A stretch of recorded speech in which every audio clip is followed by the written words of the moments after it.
Donnie and Dolly. The team is supported by ableauctions.ca. Closing your business? We can help. Friday, end of the week. And again, if you're just tuning in, the news that just broke on our program, Noah Juulsen signs a 2-year extension with the Canucks. Again, more details to come. We know it is a two-way deal. Two-way deal.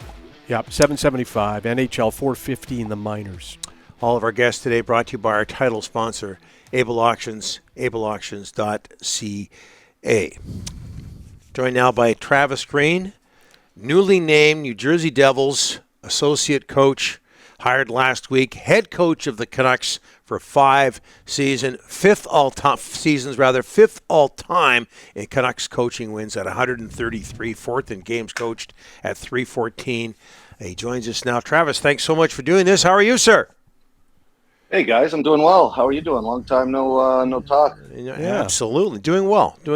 Hey, what made the Devils the right choice for you, Travis?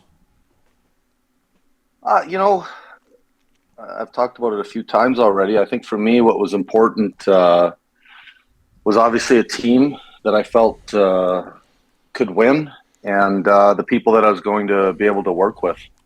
And I just think the Devils checked both those boxes. Obviously, an exciting young team that took a huge step last season, got a bright future, and being able to work with Lindy Ruff and the rest of his staff, for me, it was a no-brainer. How well do you know Lindy Ruff, Travis?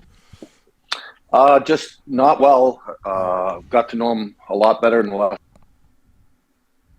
few weeks. Had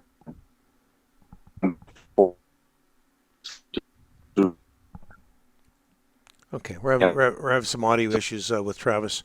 Brian, maybe we can. Oh, sorry. Maybe we can get him to call back. Maybe what do you just think? do phone. Yeah. All right.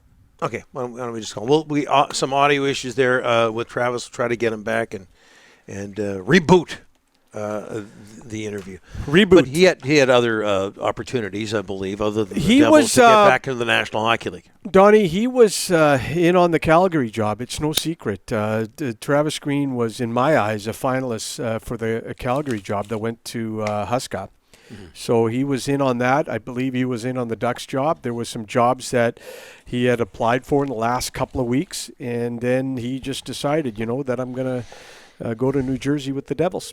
Boy, and you talk about what's happening with the Devils right now, and he just talked about that the talent on that team. Oh. The Hughes brothers, Heischer, Meyer, Mercer. They just got Tyler Toffoli, who, of course, Travis worked with for a short time Loaded in Vancouver. Team. That team is capable of a lot. I believe 12-1 odds, between 12 and 14-1 odds in Vegas to win the Stanley Cup. To win the Cup. I don't think that would be a bad idea to slap some money down on that team. Boy, just so much talent there. Travis, we got you back? Yeah, got you back. Okay. I don't know what happened there. No problem. It happens every once in a while. I'll blame it on Rick. Yeah. Hey, we've already done that. Yeah. We've already done that. We were talking about Lindy Ruff, how much you know him, and also I'll add something else, Travis, just your role with the Devils. Yeah, I think to start off, I'll be doing the power play, running a lot of the offense, but also working with the rest of the staff on their overall game. I think just speaking with Lindy, he's likes collaboration within a group, an outgoing guy that wants input from his coaches, and I think it's a group like a lot of coaches in the staff where everyone will have open and dialogue and input into different areas of the game. Hey, Travis, you went to Europe in, I believe it was December, and some coaching clinics. Talk about just how important it is for coaches to keep learning and getting better all the time as well. Yeah, I think it is. I've talked openly about that over the years, where really in whatever you're doing, looking to improve, self-improvement, the game is always changing, people are changing, society's changing. I think it's important that coaches look to improve and get better.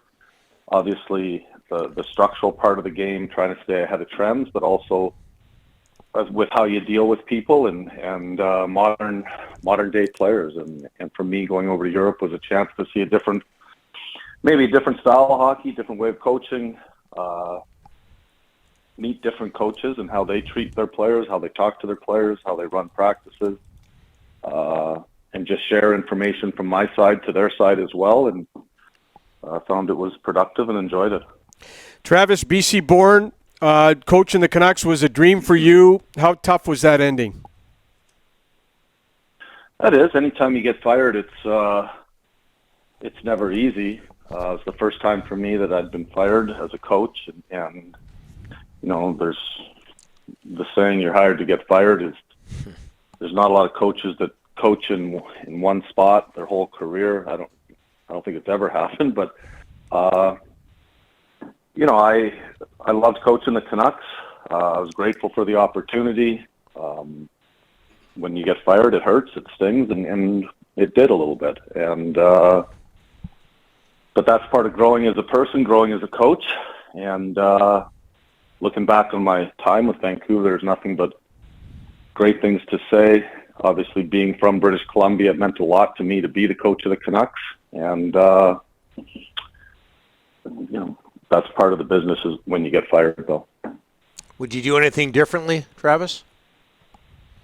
There's always things you do different. You know, from year to year, you evaluate yourself, and I think any coach that says he wouldn't do things differently is probably lying. And when you get fired, obviously, there's a lot of things that you'd do different. And yeah, I have a few things I would have done a little different, looking back at really every season, but in particular the last one for sure. Travis, 2020, the bubble performance. You win a couple of series. You take Vegas to 7 games. At that point, and that was so impressive, at that point, where did you think that group was headed? Yeah, they're headed in the right direction for sure. Really solidified our thought process and where our team was heading, and just looking back from the first year being with the organization and working through a rebuild, knowing that it was going to take time, incorporating young players, but also developing habits that you and traits that you can win with in the NHL when it's hard in playoff hockey. And you know, I think our team showed that year that they were on the right track for sure. How much did it hurt to lose the veterans you lost in the offseason? Toffoli, Tanev, Markstrom, Troy Stetcher left as well. You know, that's part of the NHL. That was a tough time for everyone. COVID. You know, you had no fans in the building. It was a different NHL from that year for the next year and a half. And you know, anytime you lose veteran guys like that, it hurts, but it's also part of the process, and those were the decisions that were made by the group. I don't know if you're aware of this, but the Devils are in Vancouver December 5th, 2 years to the day, or they will be in Vancouver December 5th, 2 years to the day you were let go, among others. What do you think that day is going to be like for you, Travis? Yeah, that's the first I've heard of it. I haven't looked at the schedule as far as when we go to Vancouver. I glanced at the schedule, but it wasn't on the top of my to-do list as far as seeing when we go to Van. So that probably answers your question. You know, it'll be nice to be back in Vancouver and see old friends, old faces. But other than that, it'll just be another game. Travis, I got some good news for you. Really good news for you. The media in New Jersey is nowhere near the media in Vancouver. Yeah, you're gonna have an easier time. Yeah, hey, Vancouver. You know, people can talk about the media. You can talk about that it's hard in Canada, but the one great thing about coaching and working in Canada and playing in Canada is people care.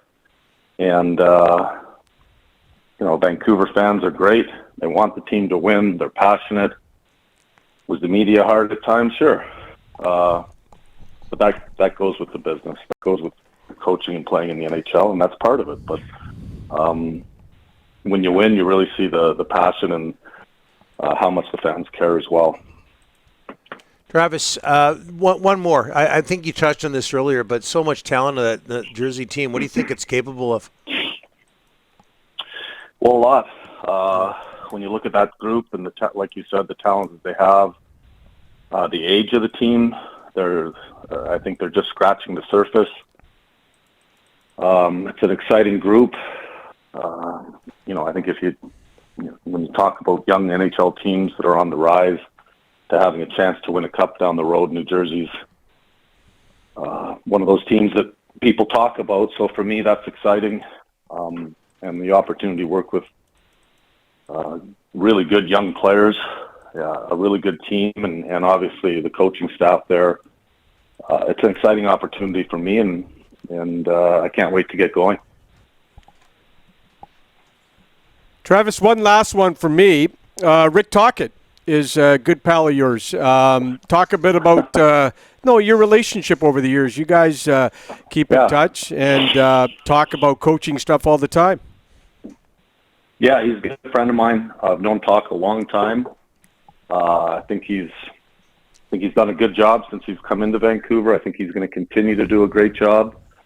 He's a demanding coach, but a smart guy, and builds strong relationships with his players.